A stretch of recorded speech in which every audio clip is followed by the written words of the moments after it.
Makin mudah belajar Quran? Ya di tes wawasan Quran.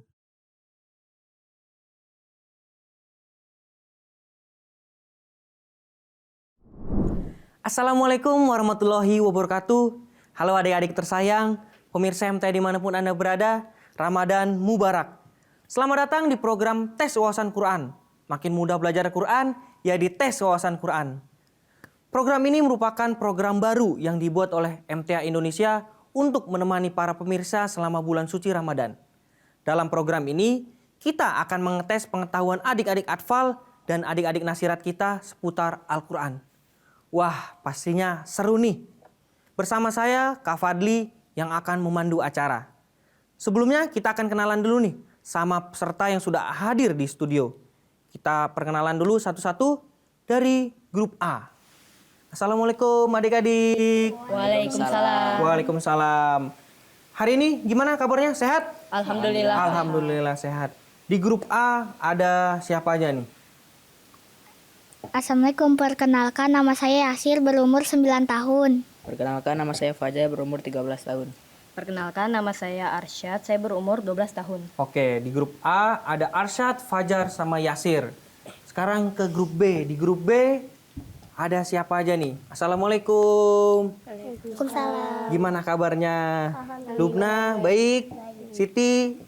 Mutia. Oke, silakan perkenalan diri. Assalamualaikum, perkenalkan nama saya Lubna, umur 9 tahun. Perkenalkan, nama saya Siti, umur saya 13 tahun. Perkenalkan nama saya Mutia, umur 9 tahun. Oke. Jadi adik-adik sudah siap?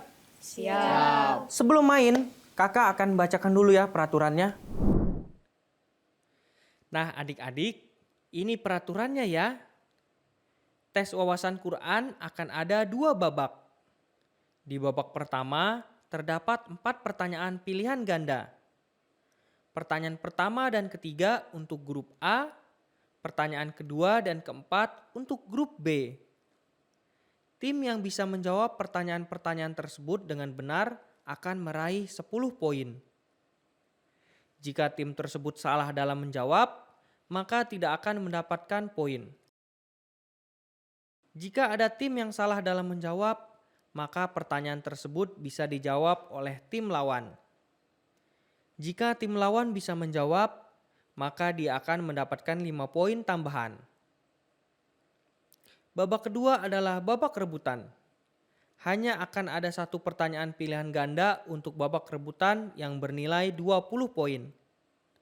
Kak Fadli akan membacakan dulu seluruh pertanyaan dan pilihan gandanya, barulah setelah itu kalian boleh menekan bel. Tim yang paling cepat menekan bel adalah tim yang boleh menjawab pertanyaan di babak rebutan. Tapi hati-hati ya, kalau Kak Fadli belum selesai membacakan seluruh pertanyaan dan pilihan gandanya, maka ada tim yang memencet bel, maka tim tersebut akan didiskualifikasi.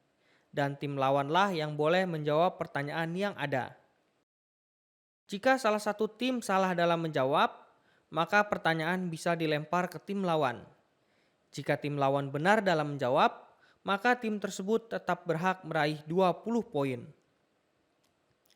Nah adik-adik, itu dia ya peraturannya. Yuk kita mulai gamesnya. Nah itu dia tadi adik-adik peraturannya. Gimana, udah siap main? Siap. Siap. Tim A siap? Siap. Tim B siap? Siap. Sebelum main tim A kita tos dulu biar semangat. Semangat, semangat. Tim B semangat. Oke. Kakak mulai dari tim A dulu. Tim A siap? Pertanyaan pertama untuk poin pembuka. 10 poin. Tim A. Pertanyaannya, apa arti dari surah Bani Israel? A. Nabi-nabi Israel. B. Malaikat Israel. C. Anak cucu Israel. Atau D. Tanah Israel. Ayo, jawabannya apa nih? Apakah ada hubungannya dengan Israel? Gimana tim A?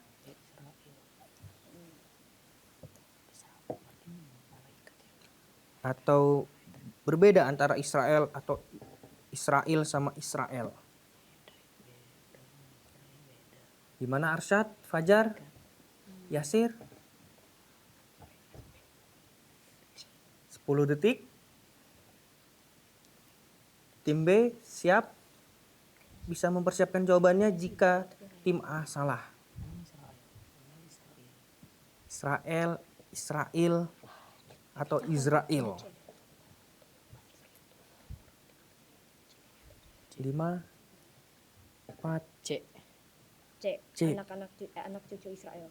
Anak cucu Israel ya, bukan Israel. Silakan dijawab grup A.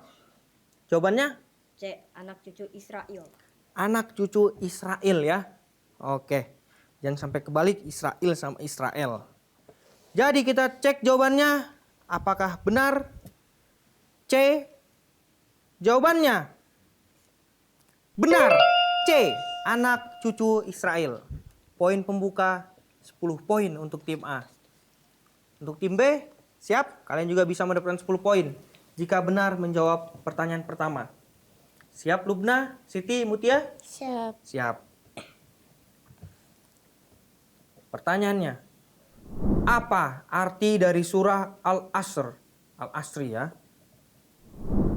Tapi sebelumnya, kakak mau nanya, ada yang bisa bacain nggak surat Al-Asr itu gimana? Lubna, silakan. Bismillahirrahmanirrahim. Wal asr. Innal insana lafi husr. Illal ladzina amanu wa amilus solihati wa tawasau bil haqqi wa tawasau bis sabr. Alhamdulillah. Jadi pertanyaannya, tenang, pertanyaannya nggak ada hubungannya sama tadi ya, bacaan ayatnya ya.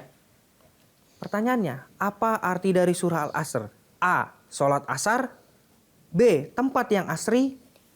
C. Keesaan Tuhan. Atau D. Masa. D. Masa. D. Masa. Lubna? Yakin? Mutia? Oke, kita lihat apakah akan 10 poin menyamai skor tim A. Jadi jawabannya adalah benar. D. Masa. 10 poin untuk tim B. Alhamdulillah sudah bisa menyamai skor tim A. Masih ada satu pertanyaan lagi, Sekarang pertanyaan untuk tim A. Tim A, pertanyaannya. Apa nama surah dalam Al-Quran yang memiliki arti bencana besar? A. Al-Qari'ah.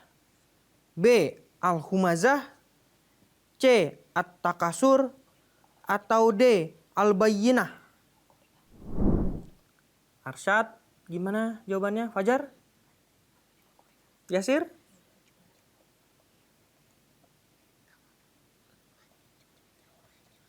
A. Al-Qari'ah. Yang kenceng? A. Al-Qari'ah. Oke, A. Al-Qari'ah. Yasir, apakah ada jawaban lain? Sama. Oke, Arsyad sama. Pendapatan saya juga sama. Pendapat kamu sama. Oke, A. Al-Qari'ah. Gimana tim B? Apakah jawabannya sudah benar? Nggak tahu. Kita cek jawabannya ya. Benar atau salah. Jawabannya benar. A. Al-Qari'ah. Alhamdulillah 20 poin untuk tim A. Dan masih 10 poin untuk tim B. Sekarang ke tim B. Pertanyaan kedua di babak. Pertanyaan terakhir di babak pertama untuk tim B. Siap? Siap. Masih semangat kan? Masih. Masih. Apa nama surah dalam Al-Quran yang memiliki arti persaingan menumpuk harta? Kakak juga baru tahu ada artinya persaingan menumpuk harta. Oke? Pilihannya A. Al-Qari'ah. B. Al-Humazah. C. At-Takasur. Atau D. Al-Bayyinah. Kira-kira jawabannya apa tim B? Lubna, biasanya Lubna nih yang langsung punya jawabannya. C. Al-Takasur. C. At-Takasur. Gimana Siti? Apakah ada jawaban lain? Enggak. Mutia? Nggak ada. Jadi ngikutin Lubna. Mm. Kira-kira dapat 10 poin lagi nggak nih? Enggak tahu. Gimana Lubna, yakin nggak jawabannya? Yakin? Yakin? Bismillah yakin? Siti? Siti kayaknya masih bingung. Yakin? Yakin. Dikunci? Kunci. Siap? Siap. Oke, berarti siap menerima salah atau benar? Siap. Siap. Jawabannya benar. C. At-takasur. 10 poin lagi untuk grup B. Wah, Mutia senang nih. Sama-sama 20 poin. Gimana perasaan kamu Mutia? Sama 20 poin nih sama grup A. Tadi nggak yakin. Hah? Tadi nggak yakin. Kamu nggak yakin dari jawabannya? Tadi nggak yakin. Oh. Tapi gara-gara inget akhirnya artinya al-mazan neraka gitu. Jadi atakasur aja. At-takasur aja. Oh, jadi kamu udah tahu yang lainnya? Iya. At-takasur ini apa ya? Oh, gitu. Siap. Al-mazan ini sama ini kalau atakasur nggak tahu ya berarti. Berarti itu jawabannya. Oh, jadi cocokologi aja ya. Yang ini apa jawabannya udah tahu. Yang ini udah tahu. Ini nih. Mungkin ini nih jawabannya. Siap. Bagus dari Lubna. Jawaban yang bagus banget dari Lubna. Oke. Di babak pertama tim A 20 poin dan tim B 20 poin. Gimana? Arsyad masih deg-degan? Alhamdulillah udah enggak ya. Sekarang kita masuk ke babak rebutan. Di babak rebutan poinnya 20. Tim A dan tim B masih sama-sama punya kesempatan buat menang. Siap? Peraturan di babak rebutan, sebelum kakak selesai membacakan soal dan salah satu dari tim ada yang memencet bel, maka pertanyaannya akan dilempar ke tim lawan. Oke? Tim A, tes belnya. Tim B, siap. Kita masuk ke babak rebutan. Ini agak soal sejarah mungkin ini. Pertanyaannya, satu soal untuk babak rebutan yang akan menentukan siapa pemenang di episode kali ini. Pertanyaannya, ayat-ayat Quran saat turun kepada Nabi Muhammad SAW, para sahabat menuliskannya pada media berikut, kecuali, ingat ada kecualinya. A.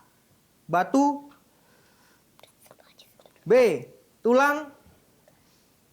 C. Pelepah pohon. Atau D. Kertas Hafiez.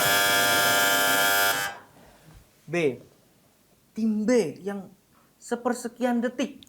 Kalian kalah cepat sama tim B. Oke, jadi jawabannya berarti sudah merelakan episode ini akan dimenangkan tim B? Ikhlas. Oke, kita cek jawaban tim B apakah benar. Tim B jawabannya apa? D. Kertas HVS. D. Kertas Hafiez. Kenapa pilih kertas Hafiez? Karena zaman dulu nggak mungkin ada kertas itu, nggak mungkin ada kertas HVS. Oh, jadi zaman dulu nggak ada kertas Hafiez. Tapi bisa aja ada. Ya, kan belum ada pabrik. Oh, belum ada pabriknya. Oke, kita cek jawabannya. Ini adalah poin penentu. Apakah tim B dapat 20 poin atau akan dilempar ke tim A? Tapi jawaban kamu yakin nggak? Yakin banget. Yakin banget. Yakin. Mutia? Yakin banget. Siti? Yakin banget. Kita cek jawabannya. Apakah benar? Jawabannya sayang sekali benar. D. Kertas HVS. 40 poin untuk tim B. Teman-teman penasaran gak sih sama proses diturunkannya Al-Quran kepada Rasulullah Shallallahu Alaihi Wasallam? Biar tahu, yuk kita tanya langsung ke Pak Bilal. Silahkan Pak Bilal. Baik Kak Fadli, jazakumullah pertanyaannya. Adik-adik, pertanyaannya tentang bagaimana proses diturunkannya wahyu ya. Wah, ini menarik nih adik-adik nih. Karena ini kalau kita mau melihat dari sejarah ya, dari riwayat, ini bisa jadi cerita yang sangat panjang ini. Karena kan Nabi Muhammad SAW menerima wahyu itu 22 tahun lebih ya. Kalau diceritakan jadi seru nih, panjang sekali akhirnya. Tapi adik-adik, saya ingin menjelaskan satu hal berkenaan dengan turunnya wahyu. Yang harus kita pahami, turunnya wahyu kepada seseorang itu merupakan peristiwa rohani. Ya, peristiwa rohani yang hanya orang yang bersangkutan yang menerima wahyu itu yang bisa mendengar wahyu itu atau suara atau konten ya, suara dari wahyu itu. Ya. Walaupun misalkan yang menerima itu berada bersama dengan orang lain atau berada di tengah-tengah kerumunan masyarakat. Jadi itu adalah sebuah peristiwa rohani. Ya. Terkecuali ada hikmah Allah Ta'ala, Allah ingin membuat orang lain juga mendengar wahyu tersebut. Nah itu beda. Ya. Tapi pada umumnya wahyu itu adalah sebuah peristiwa rohani, hanya Allah Ta'ala dan orang yang dimaksudkan oleh Allah Ta'ala diberikan wahyu itulah yang bisa mendengar. Nah berkaitan dengan Nabi Muhammad ketika menerima wahyu Al-Quran juga demikian. Ya. Jadi hanya Nabi Muhammad SAW saja sendiri.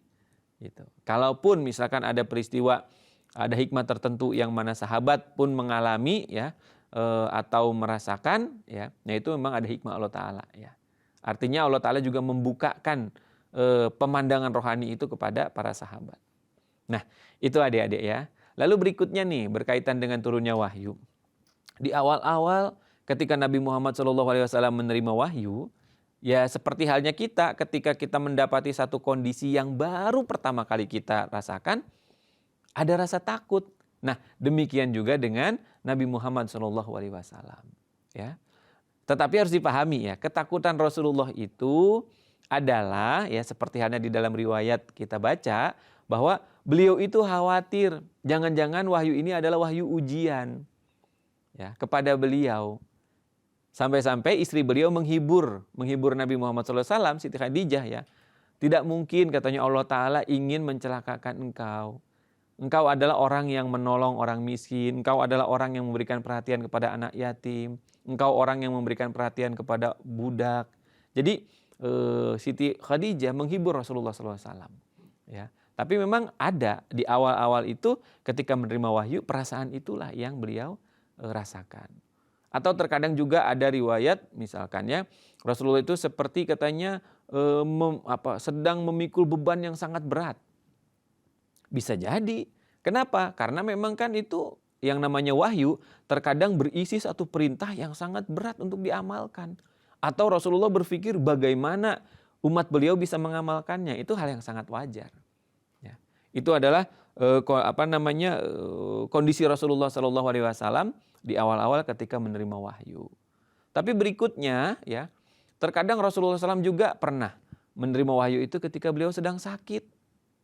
Ya, beliau menerima wahyu. Atau kadang beliau menerima wahyu ketika dalam kondisi beliau sangat lapar sekali. Nah ini misalkan ketika terjadi peristiwa perang Khandak ya, di mana Rasulullah SAW itu menerima wahyu. Itu satu kondisi yang sangat luar biasa itu. Bagaimana rasa lapar yang diderita oleh Rasulullah dan para sahabat. Ya. Nah, atau Rasulullah SAW juga menerima wahyu ketika dalam kondisi sangat genting. Pertaruhannya adalah masa depan Islam. Ya. Contoh misalkan ketika akan perang Badar. Ya. Beliau dengan penuh ketawakalan kepada Allah Ta'ala dengan rasa gelisah yang beliau rasakan, bagaimana memikirkan masa depan Islam ini ya, memikirkan dakwah kebenaran ini. Nah kondisi itu juga Rasulullah SAW menerima wahyu dari Allah Ta'ala ya. Jadi inilah proses-proses ya, turunnya wahyu kepada Nabi Muhammad SAW. Tentunya masih banyak lagi kondisi-kondisi lain ya, yang dialami oleh Nabi ketika menerima wahyu. Namun ada satu hal yang harus kita pahami di sini berkaitan dengan wahyu-wahyu itu. Ya. Yang kita pahami adalah bahwa semua itu merupakan mukjizat dari Allah Subhanahu wa Ta'ala. Bahkan dikatakan sebagai mukjizat terbesar dari Nabi Muhammad SAW. Mengapa? Al-Quran dikatakan sebagai mukjizat terbesar Nabi Muhammad SAW. Karena tadi ya, kadang ada wahyu yang isinya kata-katanya misalkan umum gitu ya. Tapi orang tidak ada satupun yang bisa meniru ayat yang serupa ya, atau membuat-buat ayat yang serupa.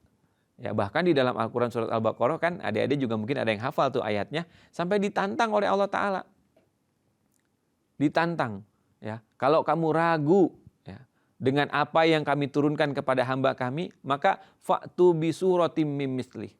Ya, datangkanlah surat yang semisalnya.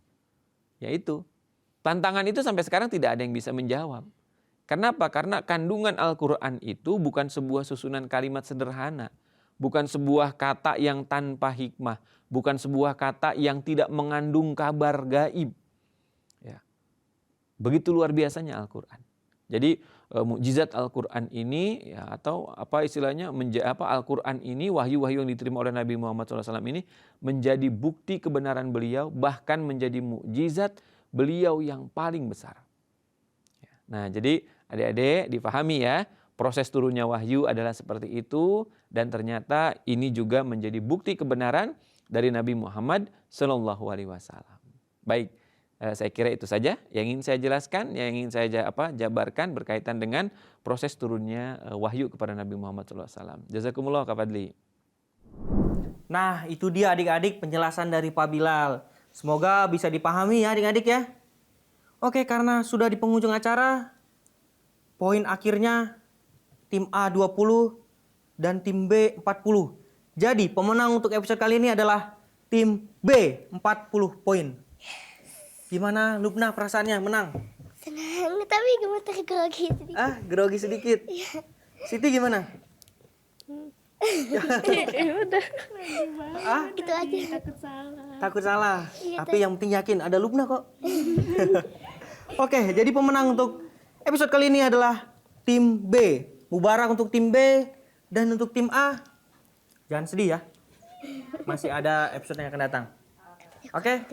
Semangat Yasir, Fajar, Arsyad, tos dulu. Semangat, semangat, semangat. Nah adik-adik tersayang, pemirsa MTA dimanapun Anda berada, itulah tadi program tes wawasan Quran untuk episode kali ini. Dan jangan lupa untuk menonton program MTA lainnya ya, dan menyaksikan khutbah huzur hanya di MTA. Terima kasih untuk Pak Bilal, terima kasih untuk para peserta yang sudah hadir di studio. Terima kasih untuk kru MTA yang sudah mensupport acara ini. Saya Kak Fadli beserta adik-adik peserta undur diri. Sampai jumpa di episode yang akan datang hanya di tes wawasan Quran. Makin mudah belajar Quran hanya di tes wawasan Quran. Wassalamualaikum warahmatullahi wabarakatuh. Dadah.